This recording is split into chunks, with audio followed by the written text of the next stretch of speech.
Even though I thought this was not possible or crazy, I still was interested and willing to go. And then when I began to see the people, then they began to come to see me in Boston, you know, in Cambridge, and, you know, some were sent by Hopkins, but then they began to come on their own. And I mean, you've heard me say this before, but when I would evaluate them, they were not suffering from, by and large, there was no mental illness involved. There was not any suggestion that this was coming from the media, that what they were reporting was much too specific and finely tuned and clearly articulated and patterned. And there was nothing like that in the media at the time. This was something that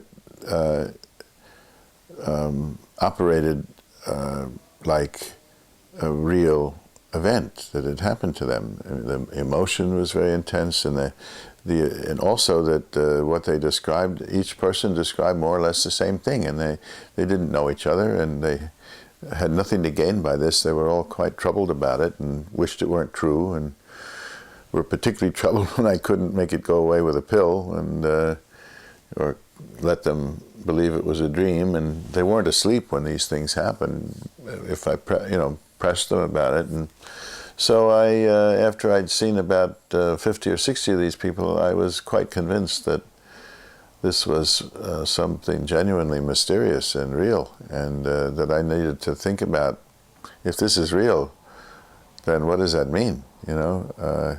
So that's sort of how I got started. It's precisely this question of reality. Can you describe me why this kind of phenomena cannot fit with a kind of illness? Why it's not a illness, hallucination or schizophrenia?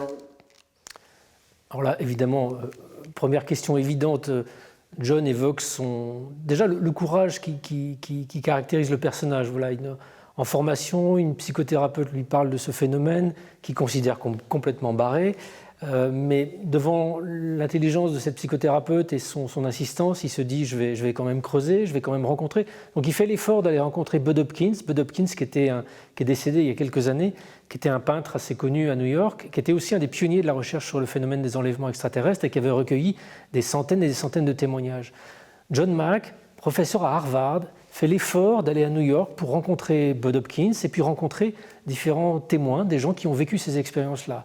Cette ouverture d'esprit, elle est vraiment caractéristique du personnage. Je vais arrêter, peut-être j'en fais un petit peu trop, mais je suis vraiment impressionné par le courage de cet homme. Et cette confrontation avec les témoins, sans idée préconçue, mais avec son bagage et sa lecture de psy, lui permettent de s'apercevoir qu'il est confronté à des gens qui n'inventent pas une histoire, qui ne sont pas juste des personnes qui souffrent d'une pathologie mentale qui leur permettrait d'élaborer ce type de délire. Il est confronté à quelque chose de mystérieux. Et il le dit, là, je commence à sentir qu'il y a quelque chose de fondamentalement énorme derrière ce phénomène. Moi, voilà, 16 ans en arrière, confronté à ce discours-là, je dis, oui, mais attendez, qu'est-ce qui vous fait dire, qu'est-ce qui vous permet de dire que ce n'est pas de l'hallucination, que ce n'est pas de la folie? On vous laisse l'interview en intégralité pour vous partager avec vous à la fois mes hésitations et la naïveté de mes questions et l'architecture de ces réponses. Donc pourquoi est-ce que ces expériences-là ne sont pas explicables d'une façon conventionnelle? Yeah, well, there are specific aspects of the mental status for each condition. Schizophrenia, for instance, the person is not just, they don't just have a single idea that is strange. Their whole way of relating to you is they tend to be withdrawn or don't relate well. There are other things they believe. There's a whole, if it's a paranoid schizophrenia, they have a whole system of belief of how people are persecuting them. It invades their whole life.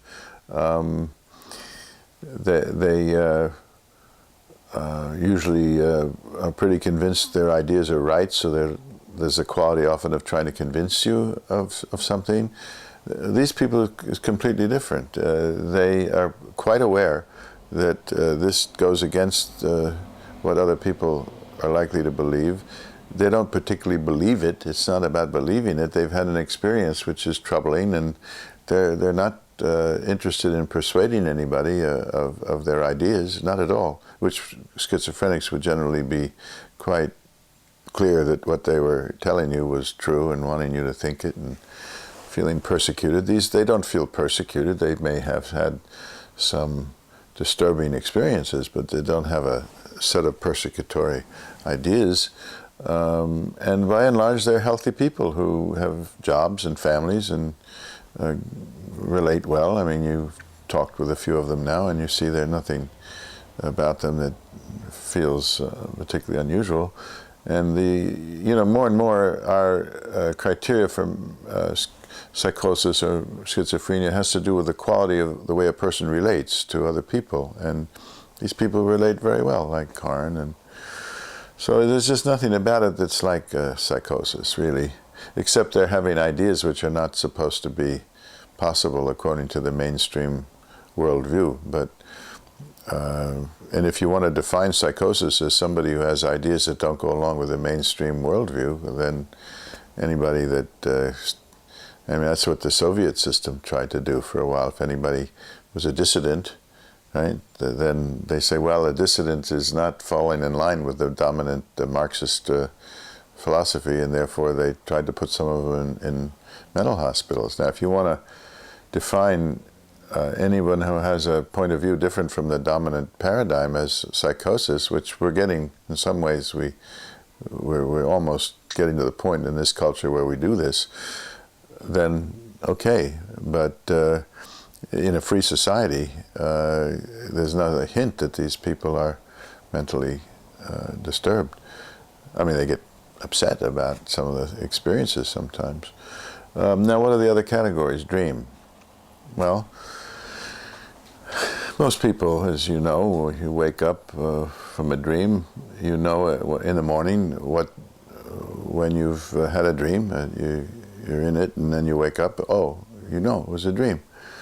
These, if somebody calls these dreams, and you press the person, you say, well, let's go through the night. Okay, you went to bed at such and such a time.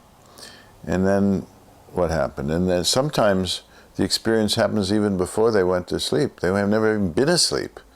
Other people are clearly wakened by the experience, and when they tell you about it in the morning, they're telling you about something that woke them up, and then it happened in conscious, during a state of being conscious. Also, they don't only happen at night. I mean, at nighttime you get into this confusion with dreams, but there's no confusion if some child is in the schoolyard and a light comes and you know, he's gone for several hours, and his parents say, well, what happened? Where you been? You know, and teacher finds he's missing or something. That's rare, but there are such cases.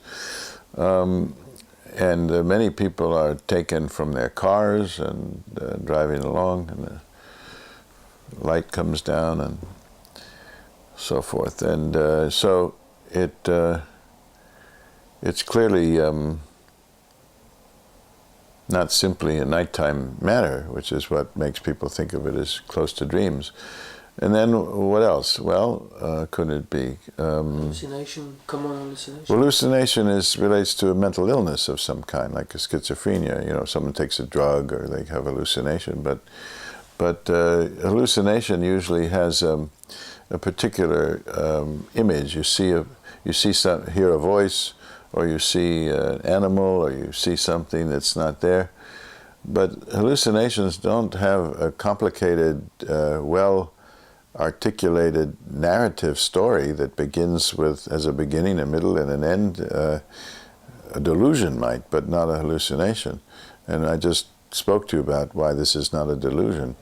But the person is in the car or sleeping, and then there's a light, these entities come into the room, they feel themselves paralyzed, they're moved, they're taken, they go into a ship, something happens there may be other people there, they have telepathic communication with the aliens, there's some probing, there's a whole complicated set of events that takes place, which is consistent from one person to another, with minor variations. Hallucinations are private matter. Now you say, well, is this a mass hallucination? Well, a mass hallucination is when people are part of some community, or they're part of some experience where everybody gets the same idea because they're in communication with each other. These people are all over the world and not in particular communication with each other, all having the same thing. That's not the way a mass hallucination works.